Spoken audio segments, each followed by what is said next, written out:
Hello everyone, সবাই কেমন আছো? আশা করি খুব ভালো আছো, আর আমিও খুব ভালো আছি। সকালবেলা তাড়াতাড়ি ঘুম থেকে উঠে তারপরে ব্রাশ করে নিয়ে তাড়াতাড়ি বিছানাটা তুলে নিচ্ছি, কারণ দেবাঞ্জন একটু পরেই অফিস যাবে।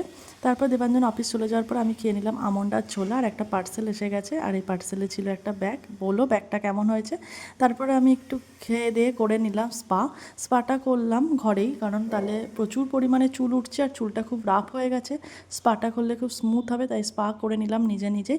আর এই স্পায় না মাসাজটা খুব মেন, একটু ভালো করে মাসাজ করে নিলাম। তারপরে হট টাওয়েল দিতে হতো, সেটা আমি দিইনি, ওই জন্য চুলটা একটু আটকে আমি একটু রোদেতে বসেছিলাম।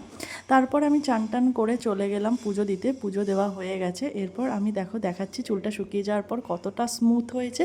আর এই চুলের গন্ধে আমি নিজেই পাগল হয়ে গেলাম, আর এই স্পায়ের গন্ধটা আমার খুবই ভালো লাগে। এরপর চলে গেলাম আমি লাঞ্চ করতে। আর্ধেক খাওয়ার পর আমার মনে পড়েছে যে আমি ভিডিওই করিনি। সবসময় আমার সাথে এরকম হয়, সময় আমি এরকম ভুলেই যাই ভিডিও করতে। তারপরে বিকালবেলা দেবাঞ্জন অফিস থেকে আসার পর আমরা একটু চলে গেলাম ঘুরতে, আর ঘুরতে গিয়ে খেয়ে নিলাম গরম গরম মোমো। তারপর বাড়িতে এসে করে নিলাম ডিনারে ছিল আলুর পরোটা আর আলুর দম। তারপর একটু বাড়িতে কথা বলে নিলাম। ব্লগটা আজকে তাহলে এখানেই শেষ করছি। সবাই খুব ভালো থেকো।